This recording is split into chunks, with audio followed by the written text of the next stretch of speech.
அப்போஸ்தலர் நடபடிகள் 17வது அதிகாரம். அவர்கள் அம்பிப்போலி பட்டணத்தையும் அப்போலோனியா பட்டணத்தையும் கடந்து தெசலோனிக்கே பட்டணத்துக்கு வந்தார்கள். அங்கே யூதருக்கு ஒரு ஜெப ஆலயம் இருந்தது.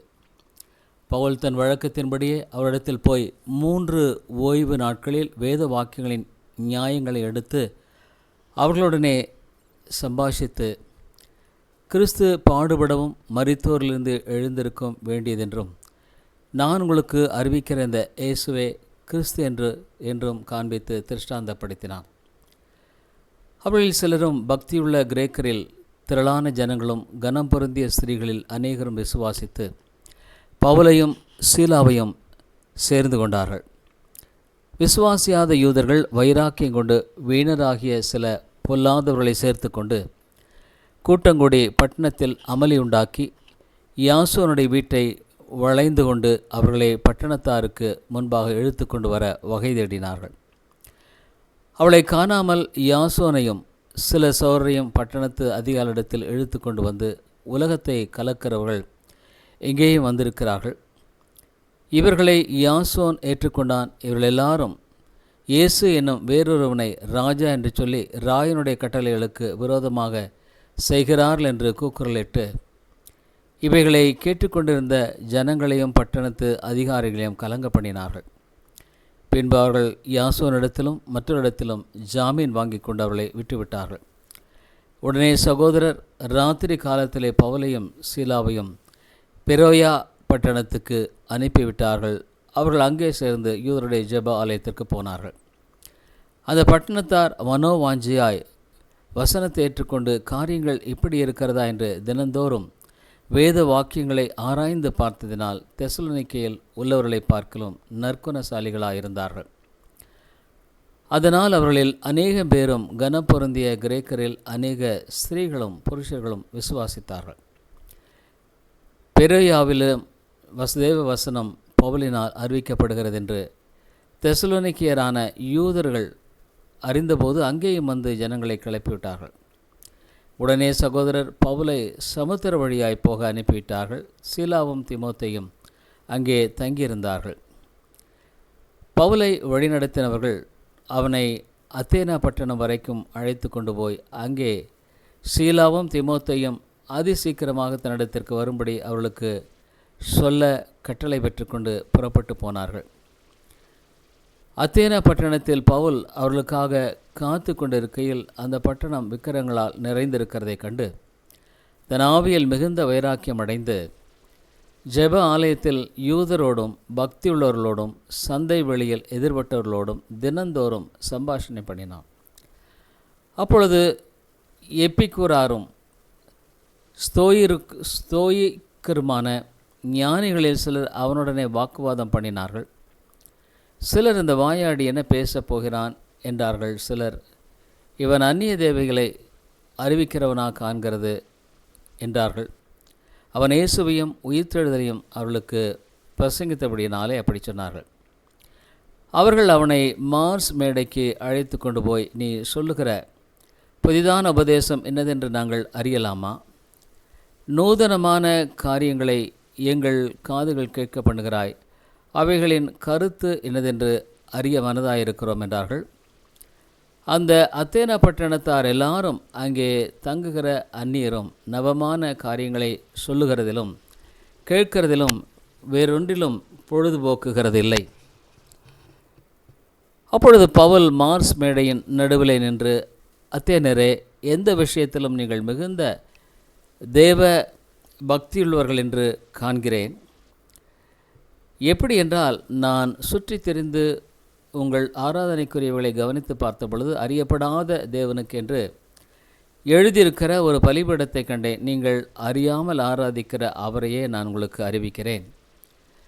உலகத்தையும் அதில் உள்ள யாவற்றையும் உண்டாக்கின தேவனானவர் வானத்திற்கும் பூமிக்கும் ஆண்டவராய் இருக்கிறபடியால் கைகளினால் கட்டப்பட்ட கோவில்களில் அவர் வாசம் பண்ணுகிறதில்லை. எல்லாருக்கும் ஜீவனையும் சுவாசத்தையும் சகலத்தையும் கொடுக்கிற அவர் தமக்கு யாதொன்று தேவையானது போல மனுஷர் கைகளால் பணிவிடை கொள்ளுகிறதுமில்லை. மனுஷ ஜாதியான சகல ஜனங்களையும் அவர் ஒரே இரத்தத்தினாலே தோன்ற பண்ணி பூமியின் மீதெங்கும் குடியிருக்கச் செய்து முன் தீர்மானிக்கப்பட்ட காலங்களையும் அவர்கள் குடியிருப்பின் எல்லைகளையும் குறித்திருக்கிறார். கர்த்தராகிய தம்மை அவர்கள் தடவியாகிலும் கண்டுபிடிக்கத்தக்கதாக தம்மை தேடும்படிக்கு அப்படி செய்தார். அவர் நம்மில் ஒருவருக்கும் தூரமானவர் அல்லவே. ஏனெனில் அவருக்குள் நாம் பிழைக்கிறோம், அசைகிறோம், இருக்கிறோம். அப்படியே நாம் உங்கள் புலவர்களிலும் சிலர் நாம் அவருடைய சந்ததியார் என்று சொல்லியிருக்கிறார்கள். நாம் தேவனுடைய சந்ததியாராக இருக்க மனுஷருடைய சித்திர வேலையினாலும் யுக்தியினாலும் உருவாக்கின பொன், வெள்ளி, கல் இவைகளுக்கு தெய்வம் ஒப்பாயிருக்கும் என்று நாம் நினைக்கலாகாது. அறியாமையுள்ள காலங்களை தேவன் காணாதவர் போல் இருந்தார். இப்பொழுதோ மனம் திரும்ப வேண்டுமென்று எங்குமுள்ள மனுஷர் எல்லாருக்கும் கட்டளையிடுகிறார். மேலும் ஒரு நாளை குறித்திருக்கிறார். அதிலே அவர் தாம் நியமித்த மனுஷனை கொண்டு பூலோகத்தை நீதியாய் நியாயம் தீர்ப்பார். அந்த மனுஷனை மரித்தோர்ந்து எழுப்பினதினாலே அதன் நிச்சயத்தை எல்லாருக்கும் விளங்க பண்ணினார் என்றான்.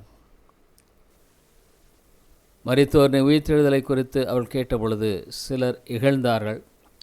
சிலர் நீ சொல்லுகிறதை இன்னொரு வேளை கேட்போம் என்றார்கள். இப்படி இருக்க பவுல் அவர்களை விட்டு போய்விட்டான். சிலர் அவனை பற்றி கொண்டு விசுவாசிகளானார்கள். அவர்களில் மார்ஸ் மேடையின் நியாயாதிபதிகளில் ஒருவனாகிய தியோனிசு என்பவன், தாமாரி என்னும் பேருள்ள ஒரு ஸ்திரியும் இவர்களுடனே வேறு சிலரும் இருந்தார்கள். அப்போஸ்தலர் நடபடிகள் 18வது அதிகாரம். அதன் பின்பு பவுல் அத்தேனை பட்டணத்தை விட்டு கொரிந்து பட்டணத்துக்கு வந்து யூதர் எல்லாரும் ரோமாபுரி விட்டு போகும்படி கிலபதி ராயன் கட்டளையிட்டபடினாலே இத்தியாலியிலிருந்து புதிதாய் வந்திருந்த பொந்து தேசத்தானாகிய ஆக்கில்லா என்னும் நாமமுள்ள ஒரு யூதனையும் அவன் மனைவியாகிய பிரிஸ்கில்லாளையும் அங்கே கண்டு அவரிடத்திற்கு போனான். அவள் கூடாரம் பண்ணுகிற தொழிலாளிகளாக இருந்தார்கள். தானும் அந்த தொழில் செய்கிறவனானபடியினாலே அவரிடத்தில் தங்கி வேலை செய்து கொண்டு வந்தான். ஓய்வு நாள் தோறும் இவன் ஜெப ஆலயங்களிலே சம்பாஷணை பண்ணி யூதருக்கும் கிரேக்கருக்கும் புத்தி சொன்னான். மகதனியாவிலிருந்து சிலாவும் தீமோத்தேயும் வந்தபோது பவுல் ஆவியில் வைராக்கியம் கொண்டு இயேசுவே கிறிஸ்து என்று யூதருக்கு திருஷ்டாந்தப்படுத்தினான். அவர்கள் எதிர் நின்று தூஷித்த போது அவன் தன் வஸ்திரங்களை உதறி, உங்கள் இரத்தப்பழி உங்கள் தலையின் மேலும் இருக்கும், நான் சுத்தமாயிருக்கிறேன், இது முதல் பிரஜாதியாரிடத்திற்கு போகிறேன் என்று அவர்களுடனே சொல்லி அவ்விடத்தை விட்டு தேவனை வணங்குவர்களாகிய யூஸ்து என்னும் பேருள்ள ஒருவனுடைய வீட்டிற்கு வந்தான். அவன் வீடு ஜெப ஆலயத்திற்கு அடுத்ததாக இருந்தது. ஜெப ஆலய தலைவனாகிய கிறிஸ்பு என்பவன் தன் வீட்டார் அனைவரோடும் கர்த்தரிடத்தில் விசுவாசமுள்ளவனானான். கொரிந்தியரில் அநேகரும் சுவிசேஷத்தை கேட்டு விசுவாசித்து ஞான ஸ்நானம் பெற்றார்கள்.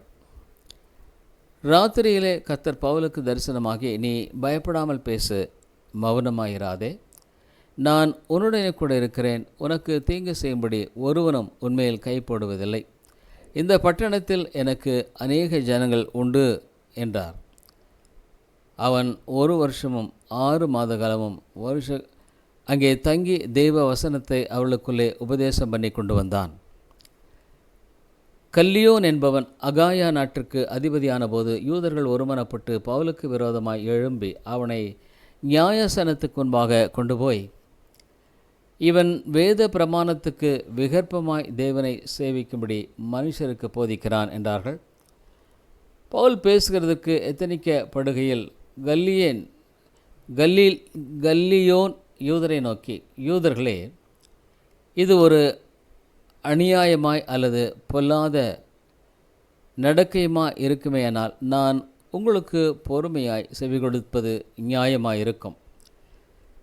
இந்த சொற்களுக்கும் நாமங்களுக்கும் உங்கள் வேதத்துக்கும் அடுத்த தர்க்கமானபடியினாலே இப்படிப்பட்டவர்களை குறித்து விசாரணை செய்ய எனக்கு மனதில்லை, நீங்களே பார்த்து கொள்ளுங்கள் என்று சொல்லி அவர்களை நியாயாசனத்திற்கு துரத்திவிட்டான். அப்பொழுது கிரேக்கர் எல்லாரும் ஜெப ஆலய தலைவனாகிய சொஸ்தேனை பிடித்து நியாயாசனத்துக்கு முன்பாக அடித்தார்கள். இவைகளில் ஒன்றையும் குறித்து கல்லியோன் கவலைப்படவில்லை. பவுல் அநேக நாள் அங்கே தரித்திருந்த பின்பு சவுலிடத்தில் உத்தரவு பெற்றுக்கொண்டு தனக்கு ஒரு பிரார்த்தனை உண்டாயிருக்கிறபடியினால் கெங்கிரேயா பட்டணத்தில் தலை சவரம் பண்ணிக்கொண்டு சீரியா தேசத்துக்கு போக கப்பல் ஏறினான். பிரிஸ்கில்லாளும் ஆக்கியலாளும் அவனுடனே கூட போனார்கள். அவன் எபேசு பட்டணத்துக்கு வந்தபோது அங்கே அவர்களை விட்டு நீங்கி ஜெப ஆலயத்தில் பிரவேசித்து யூதருடனே சம்பாஷணை பண்ணினான். அவன் இன்னும் சில காலம் தங்களுடனே இருக்க வேண்டும் என்று அவர்கள் கேட்டுக்கொண்டபோது அவன் சம்மதியாமல், வருகிற பண்டிகையிலே எப்படியாயினும் நான் எருசலேமில் இருக்க வேண்டும், தேவனுக்கு சித்தமானால் திரும்பி உங்களிடத்திற்கு வருவேன் என்று சொல்லி அவரிடத்தில் உத்தரவு பெற்றுக்கொண்டு கப்பல் ஏறி எபேசுவை விட்டு புறப்பட்டு செசரியா பட்டணத்துக்கு வந்து எருசலேமுக்கு போய் சபையை சந்தித்து அந்தியோகியாவுக்கு போனான். அங்கே சில காலம் சந்தித்த பின்பு புறப்பட்டு கிரமமாய் கலாத்தியா நாட்டிலேயும் பெருகியா நாட்டிலேயும் சுற்றி திரிந்து சீஷர் எல்லாரையும் திடப்படுத்தினான். அப்பொழுது அலெக்சாந்திரியா பட்டணத்தில் பிறந்தவனும் சாதுரியவானும் வேதாகமங்களில் வல்லவனுமான அப்பல்லோ என்பவன் பேர் கொண்ட ஒரு யூதன் எபேசு பட்டணத்துக்கு வந்தான். அவன் கர்த்தருடைய மார்க்கத்திலே உபதேசிக்கப்பட்டு யோவான் கொடுத்த ஸ்நானத்தை மாத்திரம் அறிந்தவனாயிருந்து ஆவியில் அனலுண்ணவனாய் கர்த்தருக்கு அடுத்தவைகளை திட்டமிட்டமாய் போதகம் பண்ணி கொண்டு வந்தான். அவன் ஜெப ஆலயத்தில் தைரியமாய் பேசத் தொடங்கின போது ஆக்கில்லாவும் பிரிஸ்கில்லாளும் அவன் பேசுகிறதை கேட்டு அவனை சேர்த்து கொண்டு தேவனுடைய மார்க்கத்தில் அதிக திட்டமாய் அவனுக்கு விவரித்து காண்பித்தார்கள். பின்பு அவன் அகாயா நாட்டிற்கு போக வேண்டும் என்றிருக்கையில் சீஷர்கள் அவனை ஏற்றுக்கொள்ளும்படி சகோதரர் அவளுக்கு எழுதினார்கள். அவன் அங்கே வந்த பின்பு வெளியரங்கமாக யூதர்களுடனே பலமாய் தர்க்கம் பண்ணி இயேசுவே கிறிஸ்து என்று வேத வாக்கியங்களை கொண்டு திருஷ்டாந்தப்படுத்தினபடியால் கிருபையினாலே விசுவாசிகளானவர்களுக்கு மிகவும் உதவியாயிருந்தான்.